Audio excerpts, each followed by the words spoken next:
¿Qué tal, hermanos? ¿Cómo les va? Bueno, para mí es una bendición estar con ustedes compartiendo la palabra de Dios. Le agradezco a Esteban que me ha invitado y a mi Señor que me da este privilegio de poder expresar lo que siento de su palabra y de su persona. Nos vamos a ilustrar para este mensaje con dos versículos por ahora del Antiguo Testamento. Ageo capítulo 1, verso 3 y verso 4. Ageo 1, 3 y 4, que dice así: Entonces vino palabra de Jehová por medio del profeta Ageo, diciendo: Es para vosotros tiempo de habitar en vuestras casas artesonadas, y esta casa está vacía. El pueblo de Judá estaba ya terminando el exilio, estaba terminando el tiempo de cautiverio. El profeta Jeremías, en el versículo 10 del capítulo 29, dice que después de los 70 años os visitaré y despertaré.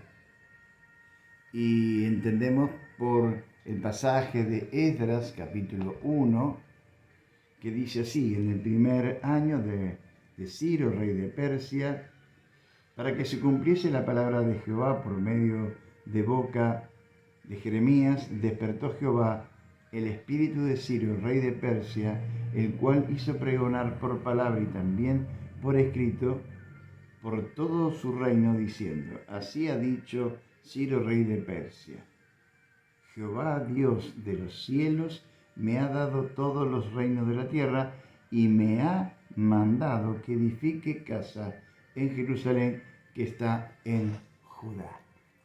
Esto fue en el año 538 antes de Cristo, y entonces allí el pueblo de Judá empieza a volver masivamente a Jerusalén. Antes de esto ya había salido Nehemías y había reconstruido todo el muro y las puertas.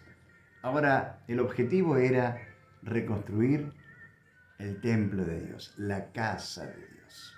Y allí empezó a salir el pueblo. Tardó unos 9 meses aproximadamente en llegar a Jerusalén, se instaló, empezaron a ver sus propiedades, a ver cómo reanudaban su vida, y empezaron cotidianamente a hacer lo que sabían hacer cada uno de ellos. Pasaron 18 años. En el 520 se levanta este profeta Ageo y se levanta a decir algo que los hace reflexionar a los de Judá. Debemos decir que para este tiempo había dos profetas. Estaba Ageo, un hombre mayor, un hombre más grande, y Zacarías, un profeta más joven. Se cuenta que Zacarías era discípulo, o fue discípulo de Ageo, o aprendió mucho de él. Lo cierto es que Ageo dice: entonces vino palabra de Jehová por medio del profeta Ageo. 5 fueron las palabras de Jehová que vinieron de parte de Dios por el profeta Ageo en este tiempo preciso al pueblo de Judá. Dice: es para vosotros tiempo, para vosotros de habitar en vuestras casas artesonadas, y esta casa está vacía. El pueblo de Dios había estado 70 años aproximadamente. Se cuenta que el primer exilio, los primeros que fueron cautivos, fue en el 597, luego en el 586 fue el Gran Grueso, y de la mano de Nabucodonosor, hasta el 37, 38, que Ciro conquista Babilonia y libera con mano poderosa, o por medio de Ciro obra Dios para que vuelvan a Israel. Ya habían purgado su pecado, ya había terminado su condena y entonces, o su reserva, y entonces vuelven a Jerusalén. Pero a pesar de ser un libro escrito hace varios años, varios milenios, varios siglos, y a pesar de haber sido escrito a un pueblo que era distinto en cultura, distinto en la manera de vivir, distinto hasta en la manera de vestir, el principio sigue siendo el mismo. El problema que tenían ellos es el mismo que tenemos nosotros, y es el tiempo. Es el tiempo. Porque ellos decían, así ha dicho Jehová de los ejércitos, este pueblo dice, estoy leyendo el verso 2, dice, no ha llegado aún el tiempo de que la casa de Jehová sea reedificada. Habían pasado 18 años, ellos ya habían llegado, se habían instalado, cada uno ya trabajaba en su oficio, tenían sus negocios, sus casas estaban artesonadas, pintadas, cuidadas, ya estaban todos viviendo cómodamente en sus habitaciones, en sus lugares, pero mi casa, la casa mía, la casa de Dios, estaba todavía desierta. Y ellos decían que todavía no era el tiempo. Y Dios le pregunta, ¿qué pasa que no edifican mi casa? Y la respuesta es muy parecida a la respuesta de hoy. Es que todavía no es el tiempo. No tengo un buen trabajo. Todavía no es el tiempo. Estoy terminando un estudio. Todavía no es el tiempo de construir. Cuando cambie el gobierno, cuando venga una mejora económica. Todavía no es el tiempo. O más precisamente responde, no he tenido tiempo. Muchas veces las excusas, muchas veces esas excusas que ponemos a mí me hacen parecer a ese papel de colores, con flores, que se envuelven los presentes. Las excusas son como ese papel, realmente lo envuelve a la razón vital por la cual no se hace algo con una excusa. Franklin dijo, no he visto en la tierra un buen creador de excusa que tuviera en su mente algo bueno para crear. Porque la excusa lo único que crea es más excusa. En vez de decir, no he pensado, que es una razón, me he olvidado, que es otra razón, que realmente no he estado de ánimo para hacerla, inventamos que no tenemos tiempo, o que estamos esperando un mejor tiempo para servir al Señor, un mejor tiempo para reedificar el templo, un mejor tiempo para hacer la obra de Dios. Entre nosotros nos podemos engañar muy fácilmente. A mí me pueden engañar. No conozco la intención, no conozco el corazón, no conozco el pensamiento, pero a Dios no. A Dios con excusa, no. ¿Cómo tú dices? Dice, ¿es para vosotros tiempo? ¿Cómo tú dices que no tienes tiempo para venir a reedificar la casa? ¿Tú no tienes tiempo para venir y empezar a construirla? Es donde yo voy a estar con ustedes, es donde yo voy a poner mi gloria con ustedes. Tú no tienes tiempo para la obra mía, pero sí tienes tiempo para tu hogar, tienes tiempo para tu casa, tienes tiempo para tu trabajo, tienes tiempo para artesonar tu casa, tienes tiempo para pintarla, tienes tiempo para hacer lo que te place bien y no tienes tiempo para mí. Para Dios no se puede con las excusas. Dios rompe el envoltorio y ve la razón por la cual no estamos haciendo las cosas. Con Dios no se puede jugar, hermano. Con Dios no se puede jugar.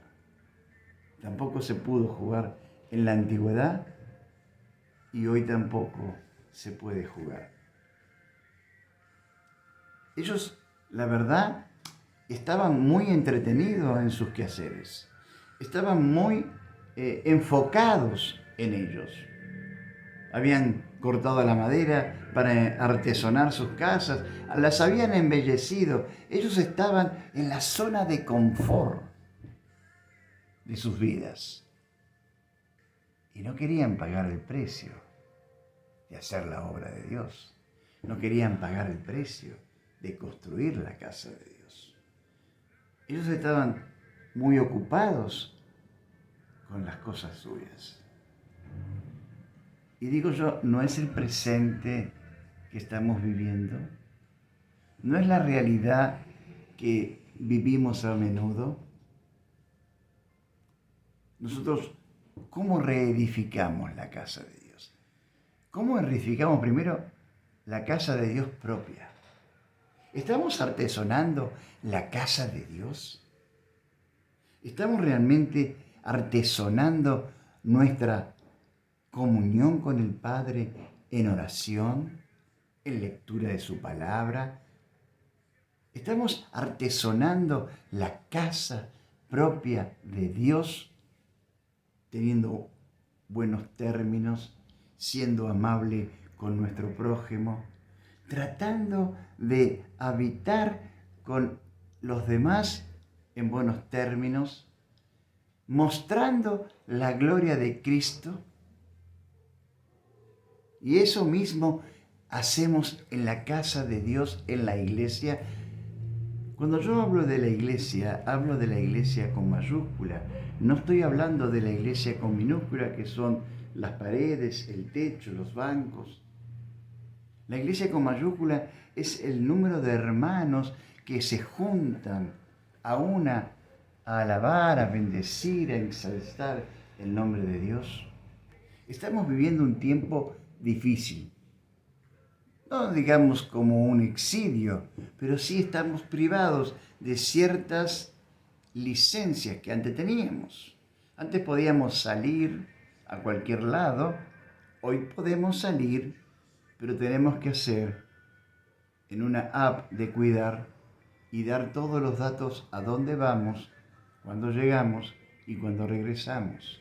Hoy tenemos que ir con un barbijo a todas partes porque estamos en un momento de pandemia.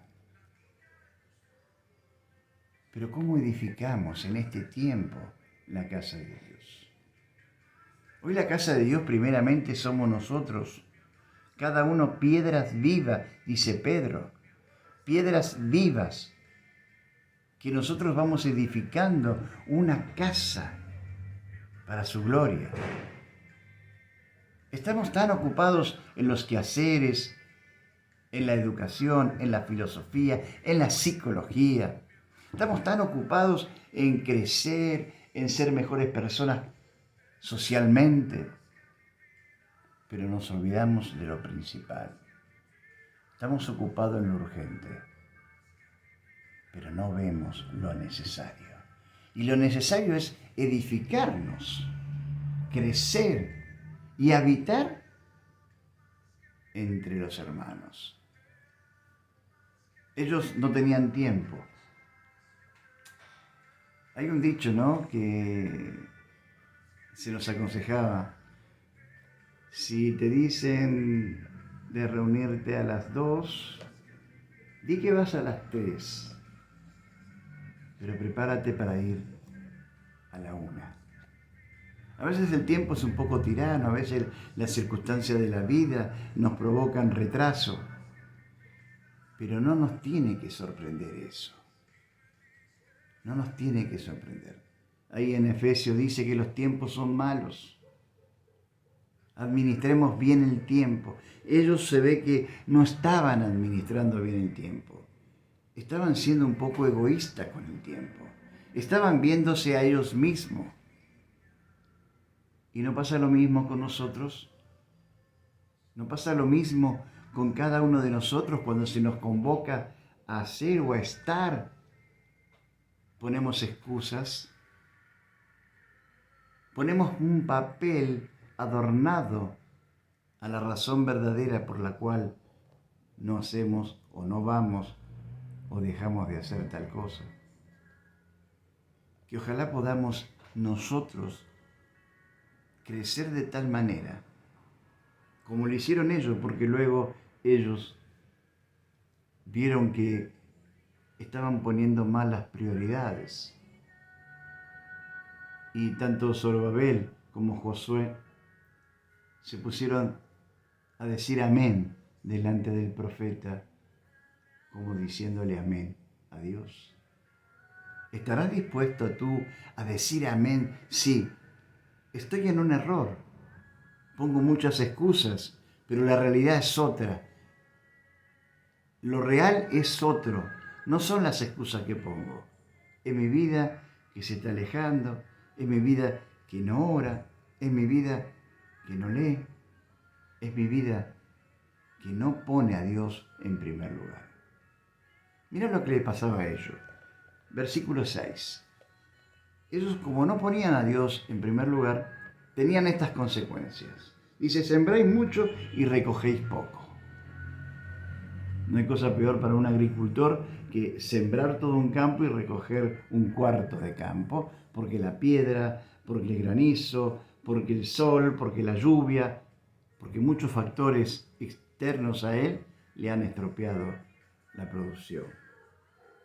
Dice, coméis y no os saciáis. ¿Qué cosa, no? Comer y no saciarse. Dice que bebéis y no quedáis satisfechos. Tu sed no es calmada, siempre estás sediento. Y esto era porque no ponían a Dios en su primer lugar. Dice, vestíos y no os calentaos. Hoy en día que estamos en invierno, la vestimenta es útil para conservar el calor de nuestro cuerpo y no caer en hipotermia. Pero ellos se vestían y no había forma de calentarse. Dice que, y el que trabaja jornal recibe su jornal en saco roto. ¿La plata no te alcanza? Creo que la plata no le alcanza a nadie. Pero quizás a ti te alcance menos. Quizás a ti cobras y enseguida se te van de las manos. Bueno, todo esto dice, así ha dicho Jehová de los ejércitos, meditad sobre vuestros caminos. Haz un alto, párate, frena tu vida, ponte de rodillas, pídele a Dios que te diga qué pasa. Este versículo me hace ver a mí a Mateo capítulo 6, verso 33. Dice que buscad primeramente el reino de Dios y su justicia. Hay dos cosas aquí. Primero el reino de Dios. ¿Cómo lo buscas? En oración. Su justicia, ¿cómo la buscas? Su palabra. A veces nosotros hacemos lo nuestro, lo que nos parece, lo que socialmente se hace, lo que culturalmente se aconseja, lo que psicológicamente se dice. ¿Pero es lo bíblico? ¿Es lo que Dios quiere para tu vida? No te dejes confundir por la falacia de este mundo. Tú ya estás en libertad. Tú ya saliste del cautiverio del pecado. Has creído en Cristo Jesús. Eres un hombre o una mujer libre. Edifica la casa de Dios. Primero la tuya. Edifica tu vida. Edifícate a ti mismo. Recorre las Escrituras. Ora a tu Padre. Y luego, congrégate y edifica a los hermanos. Sé de bendición. Sé de aliento, sé de consolación. Porque no hay cosa peor que tener la casa de Dios desierta. La casa de Dios desierta. A Dios no le agrada, al mundo no le hace bien. Porque el mundo necesita de una casa de Dios habitada, de una casa de Dios fuerte, de una casa de Dios pujante de una casa de Dios que hable este santo volumen. De una casa de Dios viva, eficaz, que pueda llevar las almas hasta el tercer cielo y sean hijos de Dios.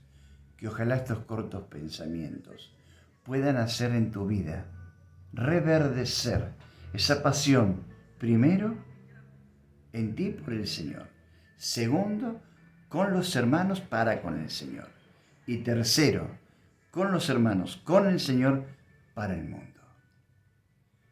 No permitas que la casa de Dios esté desierta. Que Dios pues te bendiga y haga en ti resplandecer, en toda la iglesia, en todos los miembros, desde el más pequeño hasta el más grande, que haga resplandecer la gloria de Cristo.